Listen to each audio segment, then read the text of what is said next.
यानंतर आपण पाहत आहोत एक टिपिकल हायड्रॉलिक सिस्टम.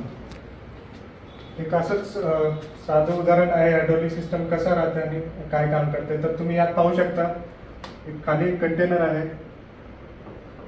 ज्यात ऑइल आहे, त्याला आपण रिझर्वायर असं म्हणू. हा ऑइल रिझर्वायरमधून या फिल्टरमध्ये फिल्टर होऊन पंपकडे जातो आणि या पंपमधून परत फिल्टर आहे, इथे वॉल आहे आणि हा ॲक्च्युएटर आहे.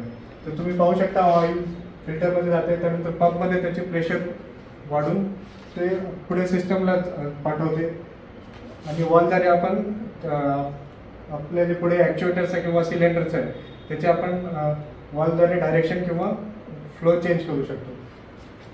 आणि हा PRV दिलेला आहे, प्रेशर रिलीफ वॉल्व. जर समजा आपल्या सिस्टमची रिक्वायरमेंट 10 पास्कल आहे तर त्याच्यापेक्षा जास्त प्रेशर झालं तर या PRVने आपला ऑइल परत रिझर्व व्हायला लागेल. तर अशा प्रकारे एक सिंपल हायड्रॉलिक सिस्टम आहे. पुढे आपण पाहणार आहे की या प्रत्येकाचे फंक्शन्स कसे आहेत, पंपचं काय काम आहे, प्रेशर रिलीफ वॉल्वचं PRVचं काय काम आहे, ॲक्च्युएटरचं काय काम आहे, ते आपण पुढे पाहणार आहोत.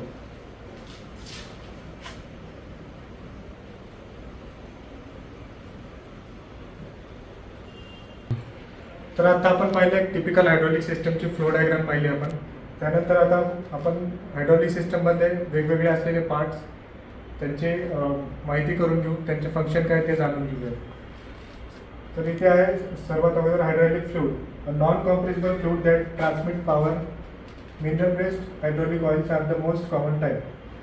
म्हणजे काय, आपण जे फ्लूइड वापरतो ते नॉन कॉम्प्रेसिबल पाहिजे. नॉन कॉम्प्रेसिबल म्हणजे काय, जर समजा आपण त्या ऑइलला प्रेशर देत आहे तर तो दबला नाही पाहिजे.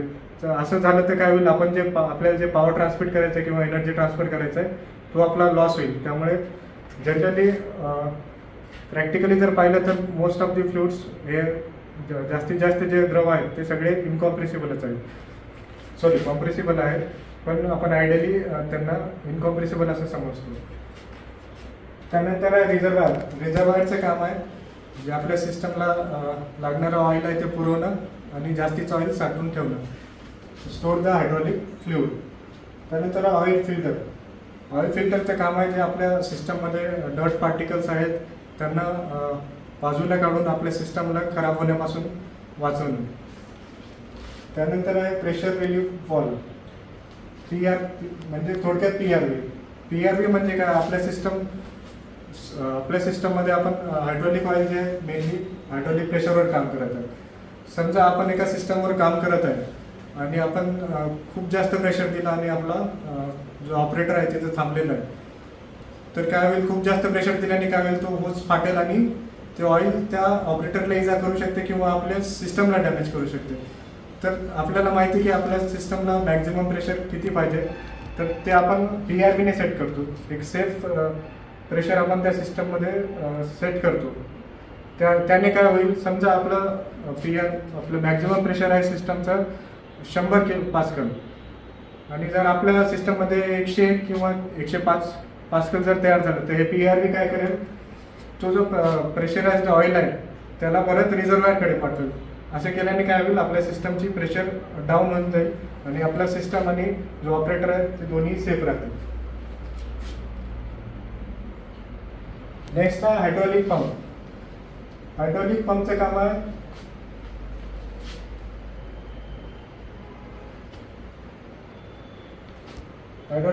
काम आहे मेकॅनिकल पॉवर इंटू हायड्रॉलिक पॉवरमध्ये कन्वर्ट करणं.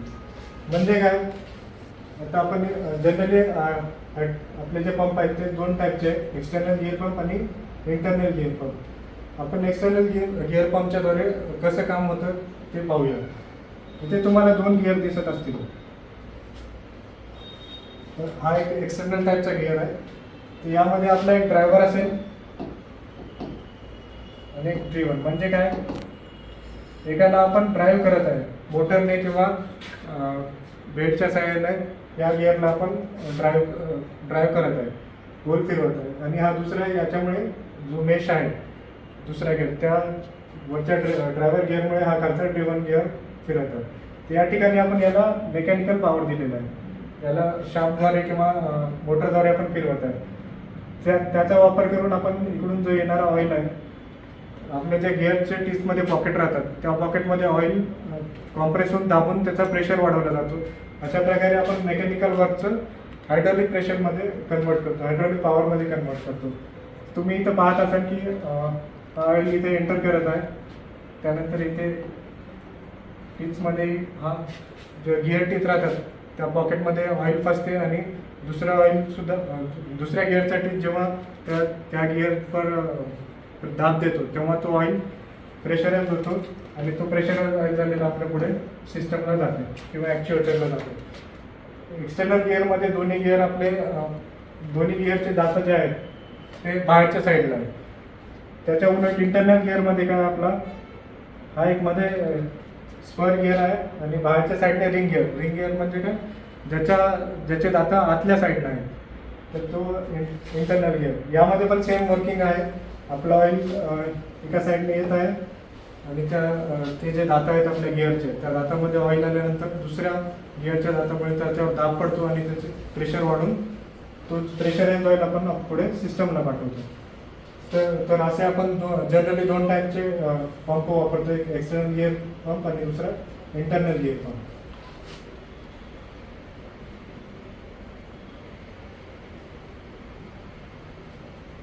नेक्स्ट आहे हायड्रॉलिक सिलेंडर किंवा ॲक्च्युएटर.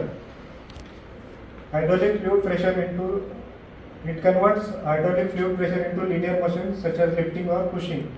म्हणजे काय, हे जे आपले हायड्रॉलिक सिस्टम आहे हे आपल्या सगळ्यात शेवटचं पार्ट आहे. याच्याद्वारेच आपल्याला आउटपुट भेटते.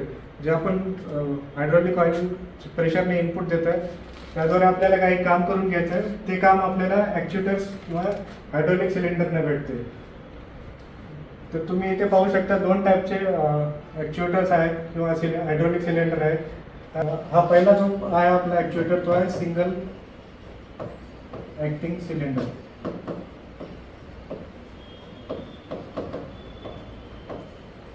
आणि जी दुसरी आपल्याला फिगर दिसत आहे ती आहे डबल ॲक्टिंग.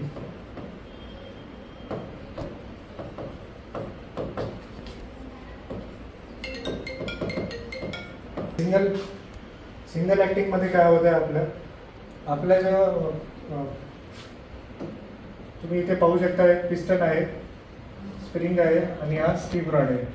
तर ऑइल प्रेशरने आपण या स्टीम रॉडला पुश करतो पुढे.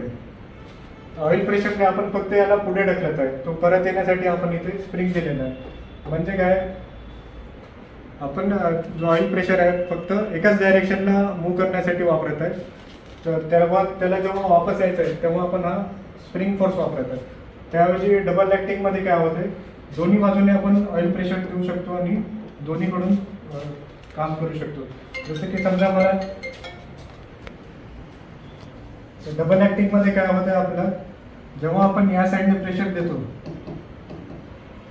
तेव्हा आपला जो पिस्टन आहे किंवा एक्सटेन्शन रॉड आहे तो या साईडला मूव्ह होत आहे.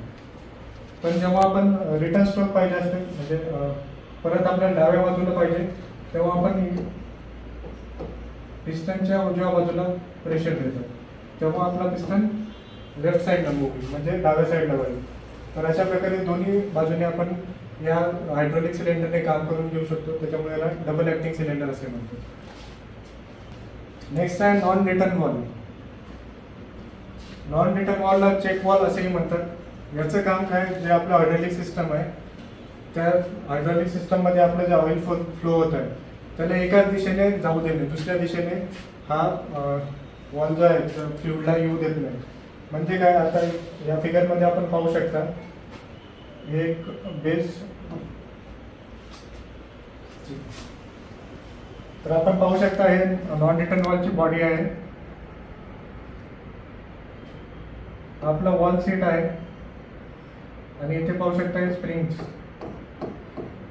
जेव्हा आपले ऑइल आपण या साईडने प्रेशराइज ऑइल पाठवू तेव्हा हा ऑइल आपलं वॉल सीट जे आहे ते स्प्रिंगच्या जे ताकद आहे त्याच्या अगेन्स्ट काम करून त्या स्प्रिंगला दाबते आणि मग आपलं ऑइल या दिशेने म्हणजे डावीकडून उजवीकडे फ्लो होते. पण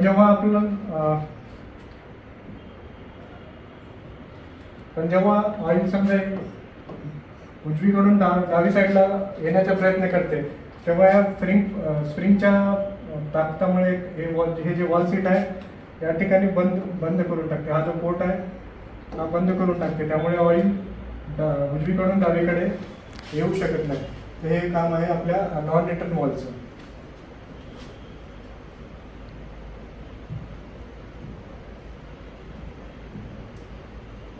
त्यानंतर आहे flow control wall. Flow control wall म्हणजे काय, आपला जो हायड्रॉलिक ऑइल आहे त्या ऑइलची जी फ्लो आहे त्याला कंट्रोल करणे. फ्लो कंट्रोल करणे म्हणजे थोडक्यात समजा आपल्याला आपण एका हायड्रॉलिक सिस्टमने एखादी कार लिफ्ट करत आहे किंवा एखादं वजन लिफ्ट करत आहे, तर आपण ऑइलचा फ्लो कमी दिला तर आपला जो वजन आहे तो हळूहळू वर सरकेल. समजा आपण ऑइलचा फ्लो जास्त दिला तर त्या पृष्ठभागावर प्रेशर जास्त लागेल आणि मग आपला जो ऑब्जेक्ट आहे किंवा वजन आहे ते फास्ट म्हणजे जलद गतीने वर उचललं जाईल. तर ते आपल्याला काम जलद करायचं किंवा कमी जलद करायचं, सावकाश करायचं, त्यानुसार आपण ऑइलचं फ्लो कंट्रोल करतो. त्यासाठी आपण एक ऑइल फ्लो कंट्रोल वॉल वापरतो. तर तुम्ही पाहू शकता एक हे निडल दिसत आहे आपल्याला. याला आपण खाली करून हा जो ऑइलचा फ्लो आहे बी कडून ए कडे जाण्याचा, तो जो रस्ता आहे तो आपण कमी करू शकतो. त्याने काय होईल, आपला ऑइल कमी फ्लो होईल बी कडून ए कडे. समजा आपल्याला जास्त ऑइल पाहिजे असेल तर हा आपण वरती लिफ्ट करू, त्याने काय होईल, हा पोर्ट पूर्णपणे खुला होऊन जाईल आणि जो बी कडून येणारा ऑइल तो मोठ्या फ्लोने ए कडे जाईल. तर अशा प्रकारे फ्लो कंट्रोल वॉलचं काम असतं. जर आपण पाहिलाच की हायड्रॉलिक सिस्टममध्ये पास्कल्स लॉ समजून घेतला, त्यानंतर त्याचं ॲप्लिकेशन म्हणजेच फोर्स मल्टिप्लिकेशन जाणून घेतलं, त्यानंतर हायड्रॉलिक एक टिपिकल हायड्रॉलिक सिस्टमचा आपण फ्लो डायग्राम पाहिला आणि त्यात असणारे वेगवेगळे पार्टची माहिती करून घेतली, त्यांचं काम काय ते जाणून घेतलं. तर आपण पुढच्या ह्याच्यात न्यूमॅटिक सिस्टम पाहूया. धन्यवाद.